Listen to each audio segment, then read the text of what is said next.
1%. Today we're going to talk about the law of connection. There it is, Dave. There it is. See what I mean? That's just crazy. Leaders attract people like themselves. Probably already does. In fact, he follows me to every freaking class I got. And bugs me with that. You know what's funny is I just told my wife that this morning. How can I not get Greg to talk about the 1%? You're out to kill him. Let's get him. Hey, that's how it starts. It's a self-fulfilling prophecy. That's how you get the 1% to come after you. It's like I got the 1% shot, and then I can't get rid of it. It's like you took the pill. That's it. Once you're enlightened, somebody slipped you the pill. But maybe you're the one.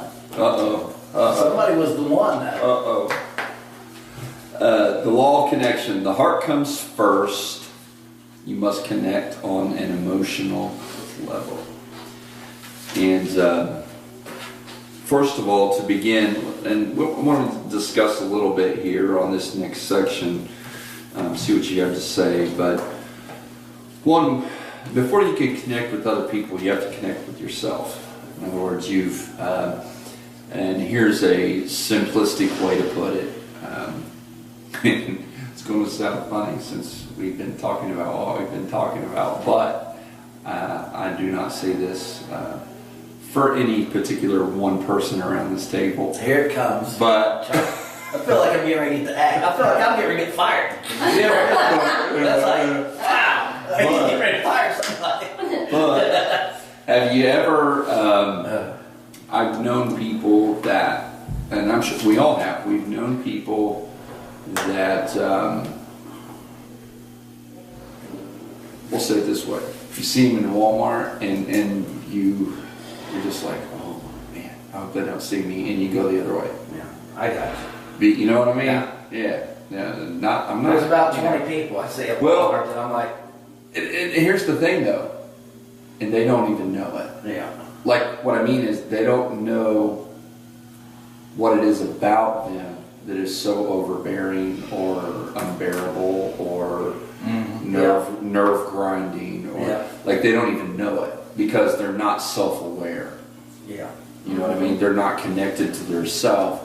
So because they're not connected to their self or self-aware, they have a difficult time connecting with others. So you don't think that Greg realizes that he I'm not going there. I'm not going there. I'm overbearing. That's just I don't think Greg cares. That's it. At this point, if you've been through what I've been through, right, you wouldn't care either. And if you've taken the pill, Robert knows what I'm talking about. If you've been through what you've been through, it don't make no difference what they think. You know what God told you, and that's all that matters. That's right. And that gives you longevity, long suffering. Well, what I'm worried about, you, and that's look at the water she's drinking. I mean, with grapefruit, no less. I'm thinking she's 1%. Yeah. I'm thinking she wants to be 1%, but she's identifying as 1%. Right now, you're just identifying as 1%. And you know there's the 1%, and you'll never get to the 1%. You're under the 1% that they use for tools. And there's no like the boys, you know what I mean? They use for their. There's no way in. No, you're so not I'm not getting going to quit trying. You cannot get the 1% ever. Because it's a bloodline. There it is. That's all I'm going for right I knew it was coming there. It's a bloodline. I almost said it, but I was thought, no, just wait. It's a bloodline. Kevin Hall, author of Aspire, has 4 belief statements. Now this first one's a little tricky for us because in our self-awareness of who we are compared to God. And even who was it, Isaiah? He said, "Oh God, I'm a man of unclean lips. I dwell among." When humanity connects with God, they very quickly realize how unworthy they are. Yeah. So when he makes this statement about connecting with yourself to connect with others, and in the first belief statement is, I am worthy. Okay? We have an obvious perspective of the unhealthy side of that. But it's kind of like pride. I mean, pride's evil, pride's, but that is overextended. Right? Paul tells us to walk in a manner worthy of our call. There you go. That's what I was going to say. So when he says, I am worthy, what are we saying? And then go ahead and say what you just said again. Paul told Timothy to walk in a manner worthy of his call. Worthy of his calling. And so what do you think he meant by that? Well, if you're going to lead people, you got to practice what you preach. That's one thing. Practice sure. what you teach. Mm-hmm. If you're going to have certain moral codes and ethics, etc., you best be living those yourself. Don't have any sort of standard, whether it be business goal, ministry goal, personal goals that you know you can't live up to. Because that morale you create, okay, if you start creating a morale of failing, okay, that's going to spill down into the others you're trying to connect with. Yeah. It'll be contagious. Just like success is contagious, failing. Yeah, there's a cycle. There's a cycle of success and there's a cycle of failure. And you see a lot of people get into that. And I've seen in the little bit of times I've dealt with juveniles in detention, and I'm sure you guys saw it with prisoners, adult prisoners, there's a cycle of failure. In other words, somehow it starts with the thought process. So, and even in the scripture tells us that how powerful our thoughts are. Because our perception or our thoughts, you guys heard me talk about this, but it becomes our reality. And then, because whether they're correct or not, so whatever your reality is, that leads you into action based upon what you're thinking is true. And then if you are failing, everything you do fails, I'm a failure, I have no hope, blah, blah, blah, you're going to act out that way. Well, those actions then lead to consequences, results that are going to be failure results, they're going to be unsuccessful results, and then all that does feed the thinking that I'm a failure. It's never going to work out. I'm so hopeless. It's like last night, stoned to death, and do not know who did it. So I'll preface it with that. Okay? But last night, in the ER, there's an inmate comes in the ER. They're having whatever problems. And that's the bad thing about it, is if they complain, and we pay for it. So whether something's wrong or not. But what they do sometimes is they use the ER as a connecting point for their drugs or for their paraphernalia and stuff like that. So so this person comes in, and then all of a sudden this girl comes in from lockup because she cut her leg on a bed.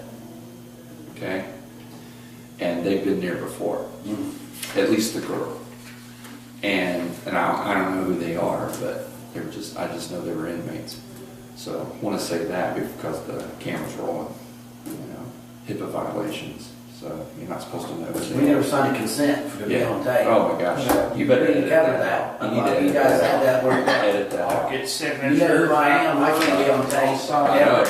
He can't be on tape. He's got the 1% watcher. People still want to kill me from a long time ago. But I can't really use it to kind of edit you out. we're not going to get anywhere, Julie. Let's do one of those. So Yeah, we're, there you go. Blur. that's what it is. That's what it is. So Beth got to thinking, because not long ago they had actually found something where somebody dropped a package in the bathroom. It's tobacco, so it wasn't that big of a deal, so they didn't do much about it. Well, they got to looking in the bathroom, And sure enough, one of the nurses got down. She just knew. She had a feeling something wasn't right. Taped under the sink was a needle for, and I don't know, something else. I think may have been the drug or the IV drug or something, but it was some kind of IV setup taped under the sink. Sure enough. So, cycle of failure, you know, and what I mean by that is I told Beth, I'm like, man, I said, there are so many people that are so hopeless. I mean, think about that. Think of all the risks. Yeah. It's not just one risk. Mm-hmm. It's the risk of getting caught, multiple times. Because to make that happen, there had to be several things go wrong. Or you had to do several things that were wrong that you could have got caught for. Okay? Then, to trust sticking that needle in your body to get a high that was taped underneath an emergency room bathroom sink. I mean, that's hopeless. Hopeless. And so, but that's the truth they have. They don't understand. There's not a better life for them because this is the cycle they're in. So they're not, when it comes down to it, many people that live that lifestyle don't feel worthy of anything else. And sometimes it's subconscious. It's ingrained, so they're not worthy.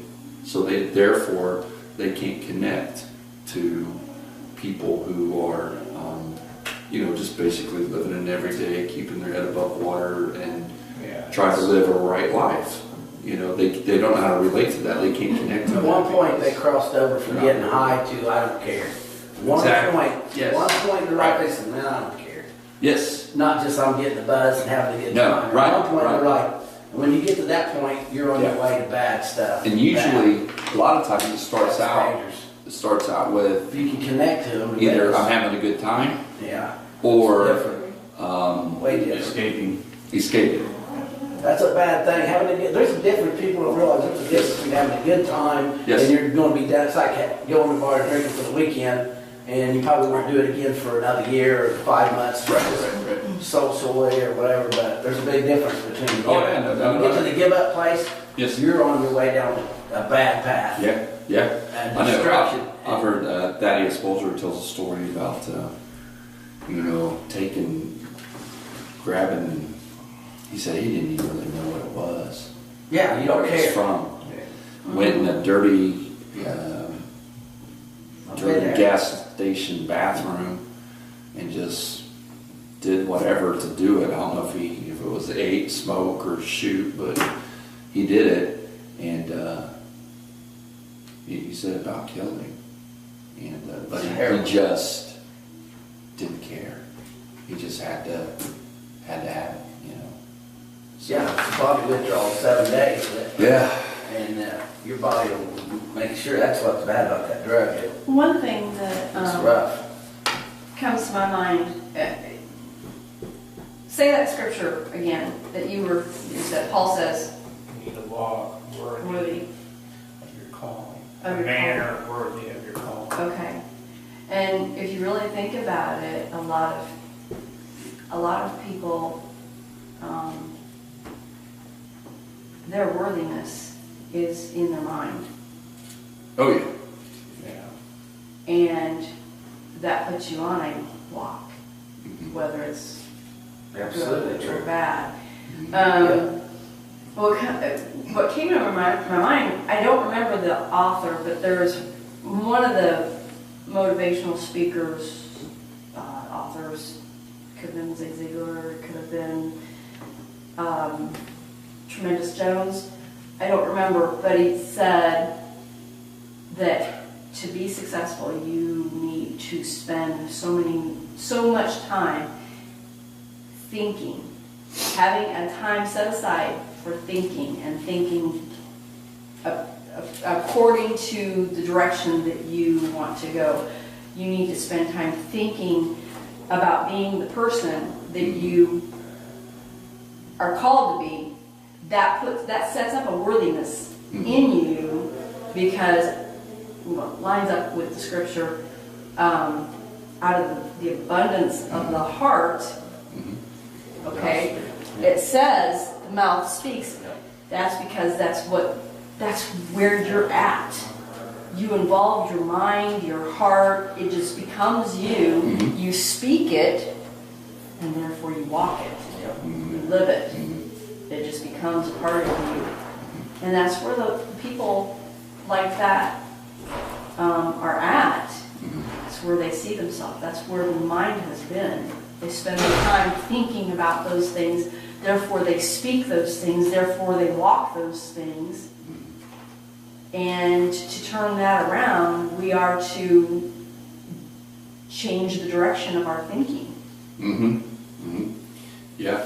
And then our speaking is going to follow. Right. Or it can be vice versa if we make our mouth speak. Right. The things that then those around us are who hear are Where your bound. heart is where your treasure is. So that's right with that. Exactly. But like you said, that could be where you're at now. There's seasons that you have. Yeah. Like I tried to get off that 1% forever. I joke about it, jokingly, but I know it's true. But you joke about it and it's funny. And there's other things that's important, but I know ultimately you got to prepare, and that's why I speak it. Other people don't know, and you need to tell them. And it's like not in that level. I can't talk like I'm talking to you guys. There's no way. Well, and they will think you're crazy. Even the stuff that you're teaching, they'll be like, crazy. that's why it's so important that we watch what we say. You gotta watch. Don't think I talk that way to everybody. I was telling them that last night. I can't talk that way to everybody. You can. They'll lock you up. But they'll think you're crazy when you really are. Yeah. It's like, no. You just give them a little bit of something at their level. You got to figure out where they're at, and you can and let them talk and figure out where they're at and say, here you go, and that's it. Well, that's it. Really. Sometimes all you have to do is like one thing that like Brexit, for instance. Okay? Yeah. Most Americans have no clue even what you're talking about. Yeah. It sounds like some McDonald's sandwich. Yeah. You know what I mean? That's true. But you just say, you can mention it, be like, XYZ happened, and just watch. Because you'll see in the next 5 to 10 years, you'll see the repercussions. And they may not even attach it, but it'll happen. It'll slowly walk itself out. And then when things start, that's just one One little thing, but that's what God gives you. But The discernment is like, right. awesome. And what happens is, as it starts to unroll, and they start seeing some things, that's when God can speak to the heart, because it was up here, and then that opened it up. And then when you spiritually open up, Okay. that's when you can be. Imagine this, like Robert said. When Paul got that revelation from God, you think them people didn't think he was crazy? Sure. You were out of your mind. Right. And I'm telling you right now, he was one of the 1%, because nobody believed that, and except for maybe the disciples or somebody, but most of them people they think he was a nut. Oh, yeah. Coming from where he came from, especially. Uh-huh. But then they had a little bit of respect, because they go, wait a minute, this guy's an idiot. Yeah. So that they had to stop and analyze him. Yeah. Where's this guy? But it was what it was. God revealed things to him, and that's the thing about the prophets. When you get that, that's hard to handle that.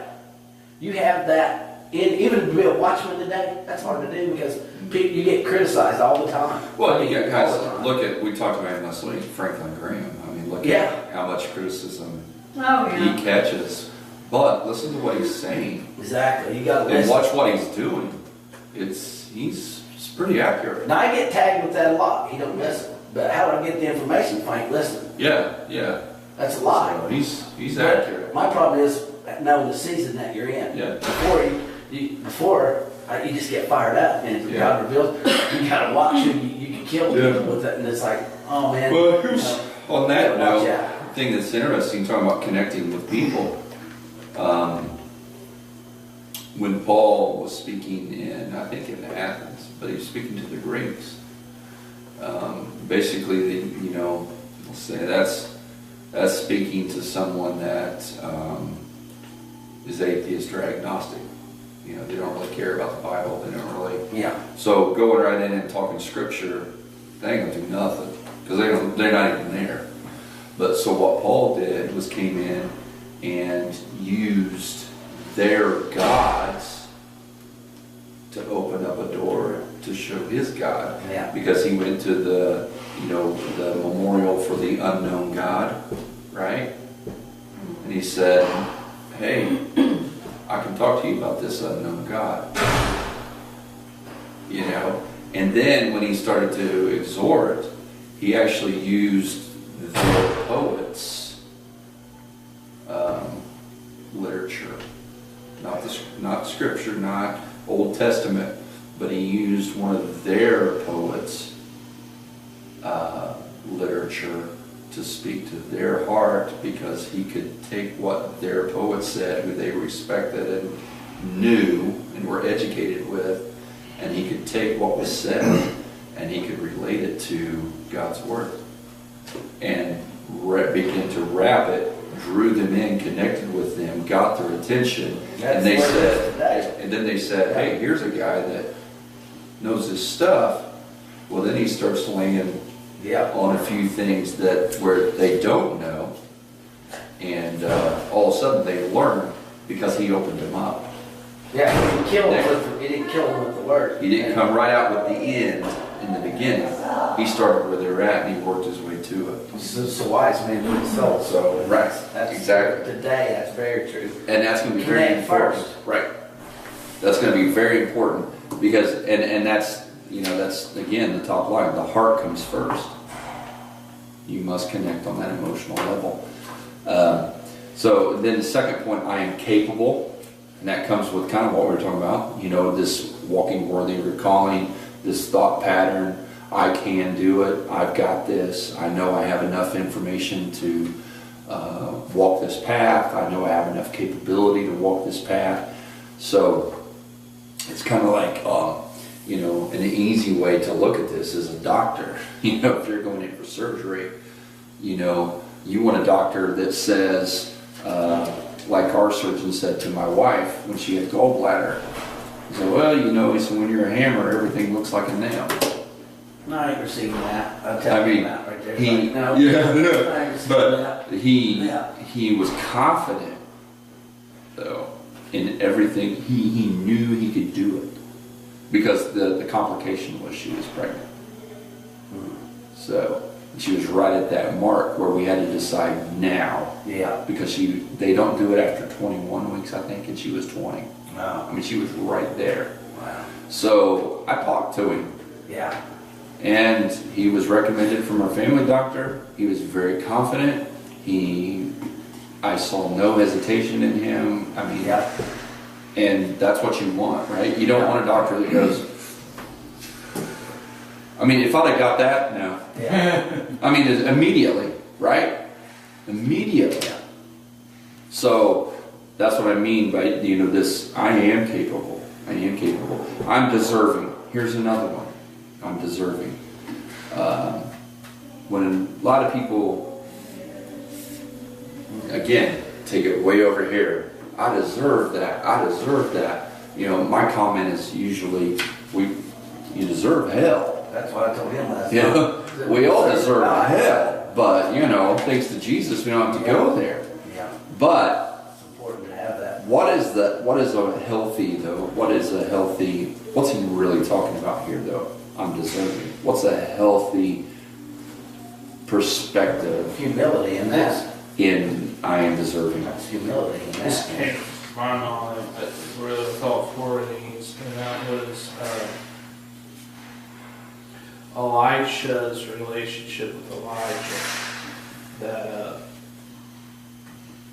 Elijah went and anointed him as a prophet to precede him, but Elijah still had to be his servant for a period of time before he even requested any double portion.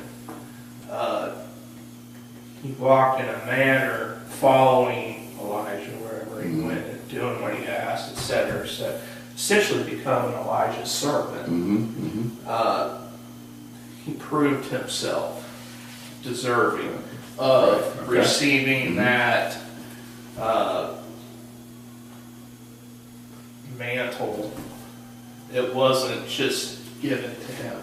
Right. I don't know how that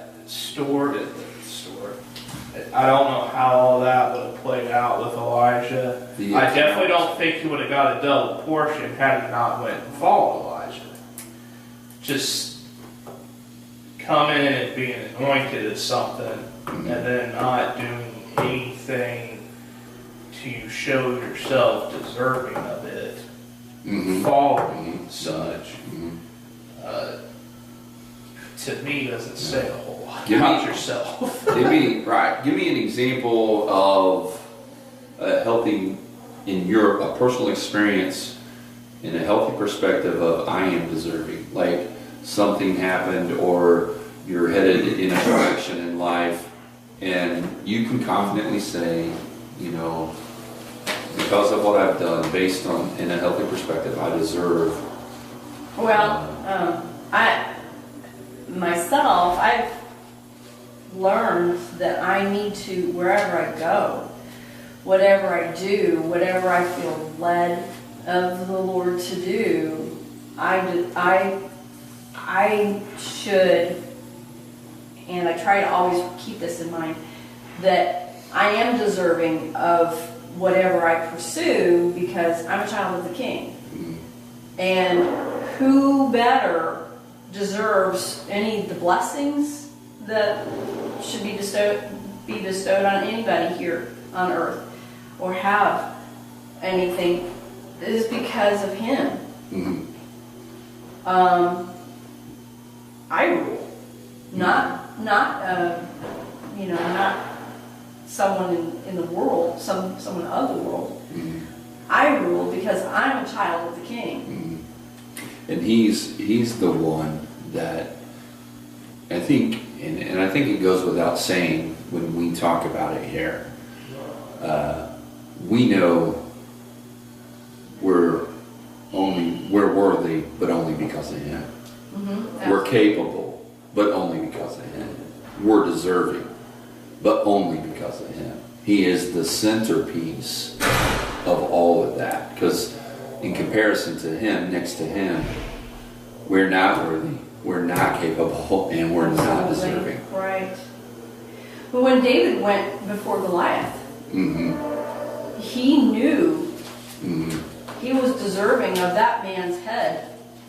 Yes, because of who he knew. Because of, exactly. Yeah, because he knew who he was in the kingdom. Yeah. He said that he is, just as the lion and the bear were uncircumcised, so is that dude. Yeah. So there's a timing for that. Yeah. I feel like I'm deserving whenever God's ready for me to be deserving. And then otherwise I have the mindset that I am a child of the King and whatever God says to go to the next level, I'll be ready for that period. When he says, I want you to speak here, and I don't care what they say. I want you to go down to the low end and say this. I'm like, okay, I'll do this. I can do this. That's very true. And I'm worthy of doing that because I have prepared. And but until then, I'm not deserving of nothing. I'm deserving of everything in the kingdom. In the world, ain't nothing there for me. And that's when it's my time. Right. I'm deserving. Because he's daddy. And until then, it bugs the crap out of you sometimes to go. Once you get one thing done, it's like, oh, I know, man, that's crazy. Yeah. Oh.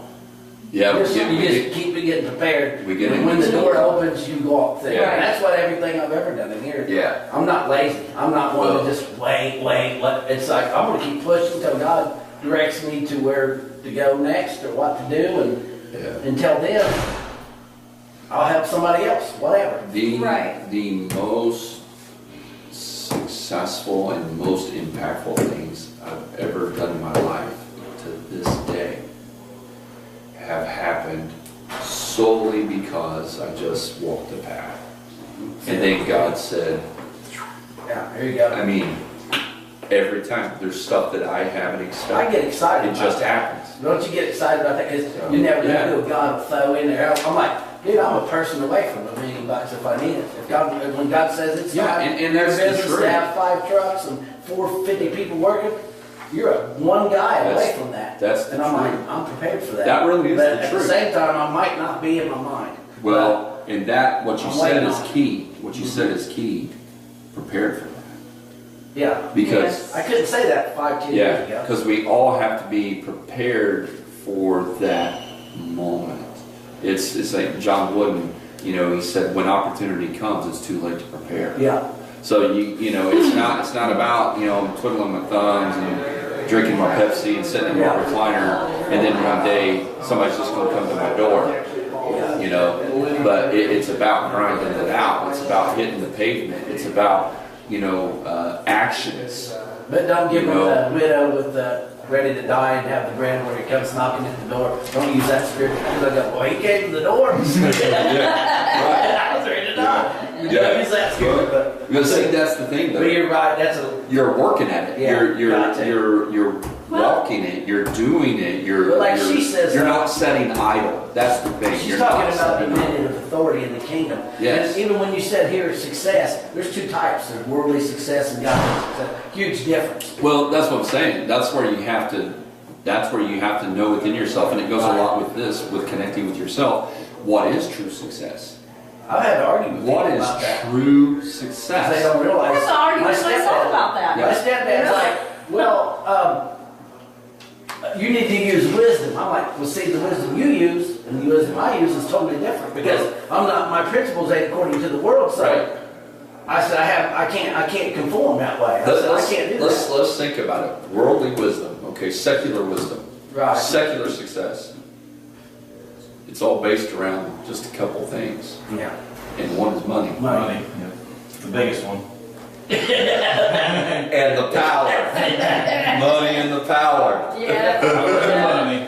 Minute after minute, hour after hour. Keep working for it. But Nobody it had. is. According to the worldly system, worldly success, That ain't no money and power, money and power, money and power. That's success. That's what you're striving for. That's what you're going for. But the problem is, that leads to destruction.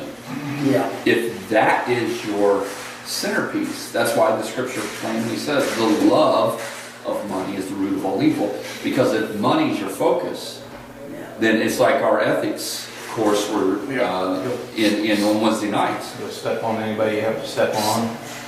Do anything you have to do. You'll rip anybody off. You know, you'll be the car salesman that sells a car for, you know, $5,000, you know, some used car for $5,000 when you know in a month it's going to break down. You know, To me, getting saved and being saved, that's as successful as you need to be. yeah, Because in the world, when you're in the world, you're going to hell. Yeah. And when you cross over, It's I mean, there's a lot more above that, but when you cross over, that's the best thing ever. It's You're that successful at that point. That To Christ, you're foolish thing. successful. He's like, yeah. It's He that says the foolish angels thing. will rejoice. right, that can't confine That makes- the wise.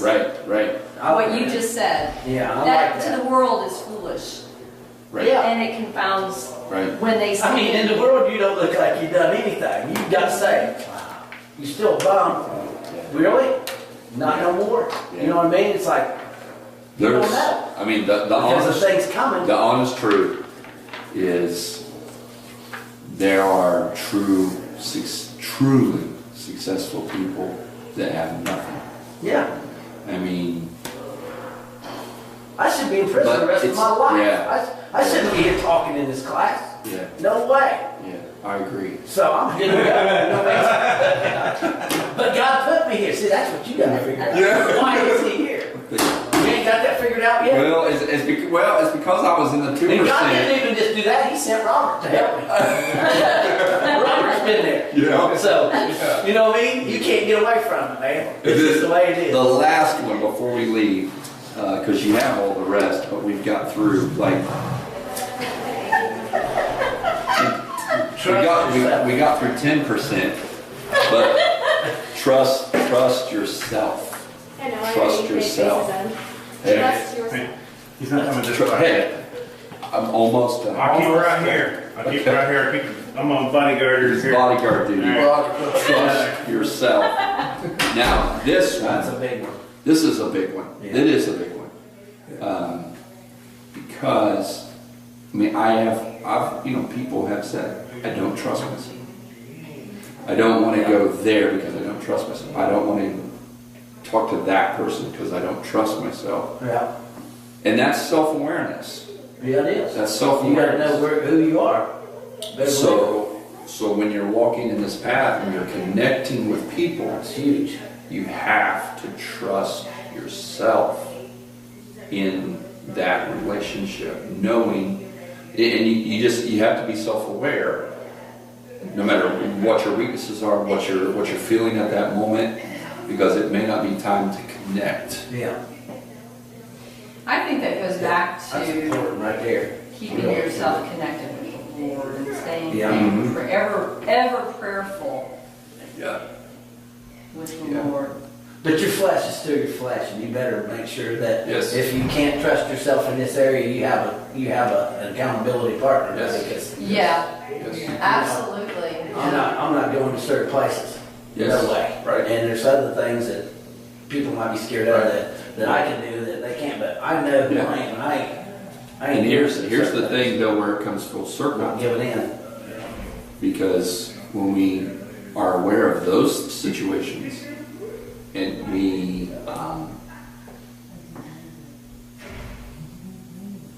maintain ourselves, we maintain our integrity, we maintain, who we are, it feeds back into I am worthy, I am capable, I am deserving.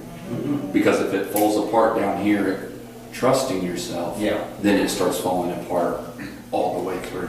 Right. That's why you gotta be accountable. So, yeah. People walks around with no accountability today. Yeah. Not just our church, everywhere. It's like, Oh, Oh, yeah. yeah. that's why you stay connected with other Christians too, not just God. Just Yeah. they know your lifestyle, they know what you do. It's not like, I don't know, I've never been to his house. I don't know what he does. I don't know what they do. That's not good. Yeah. If nobody knows you, You're, and you might be this here and this over here, so Yeah. it's like, wow. yeah, If you well, ain't the same at home as you are here, yeah. that's not cool. I heard somebody say That's last fake, night, actually. something I was watching last night, and they just threw out these percentages, and I'm sure there has to be a It balance. comes the congressman part. But- Percentages. Yeah, right. Let's hear it. Yeah, I'm talking about the 99%. Okay. That's Yeah. all us. Yeah, I'm leaving the 1% out. See, I'm that's talking about the I think you 99%. pastored me now. Because That's they what I like said- about Clay. he said 33%, 33% of your time spent with people that you could lift up. 33% of your time spent with your peers and your friends. And then 33% of your time, see 99. 33% of your time spent with people that are beyond where you're at. Because, in other words, what he was saying is a balance. Because if you find, if all your time is spent here, you're coming down. If all your time is spent here, you're not growing. If all your time is spent here, you're becoming selfish. Yeah. You know what I mean?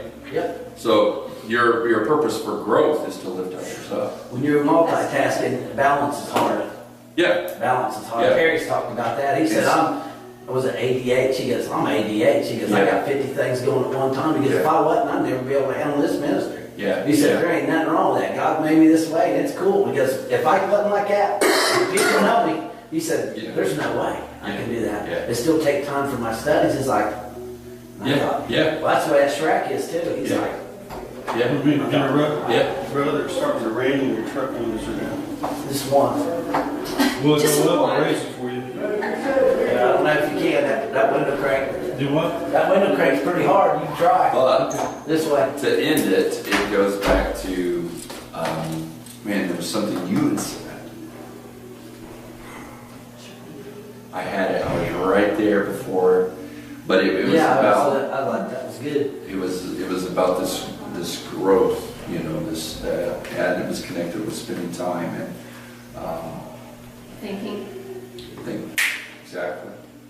Because you said it, that's what made me think that. Yeah. Because, you have to purposefully Yeah. stop yourself and think. Inventory. Take a moment Yeah. to think. Yeah. Oh yeah. Where am I spending my time?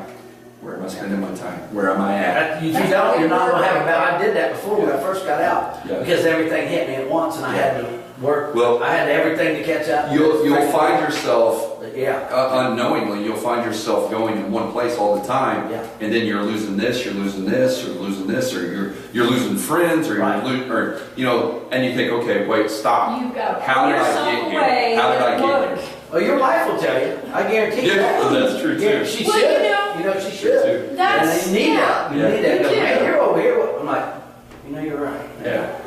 But I purposely made it a point this year because I had freed up from pushing this Christ Fest a long time ago that I am going to dedicate my time to the family, and I have this year. I mean, no doubt in my mind that's already happened, and I'm happy with it because I can see that yesterday. I was like, nice. Oh yeah. Oh yeah. Just look back and go, that's cool. Well. Oh yeah. Yeah. And that makes you think you're getting what you purposed out to do. You're getting done, and that's that. This is just that season. Next year, God might put me on something else. Could be something else. Yeah, and it's like, wow. But I've been on that one thing for about 15 years. Yeah.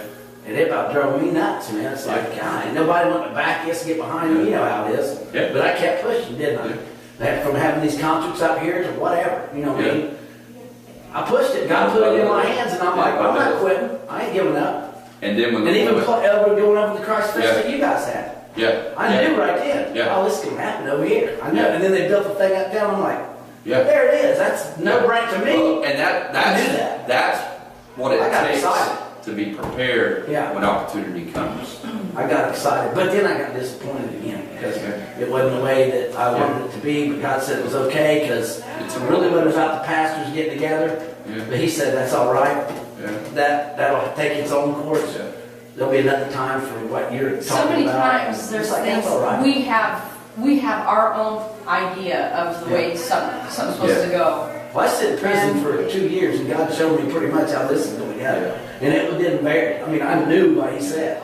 And there wasn't nothing there. I mean, nothing. I'm in prison. I don't know what's going to happen over here. They didn't even have a Candace Commons. Right. And it's like, so I told them where it was going to be at. Right by the water. There's things that aren't in existence yet that will be, Freaked me out. so that we can fulfill the call. And I thought I was crazy. I thought, man, that's crazy.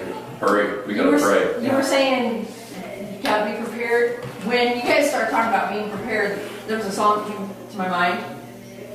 Prepare you the way of the Lord. Yeah. The Lord even prepared His own way. Yeah. He made preparations. Yeah. So.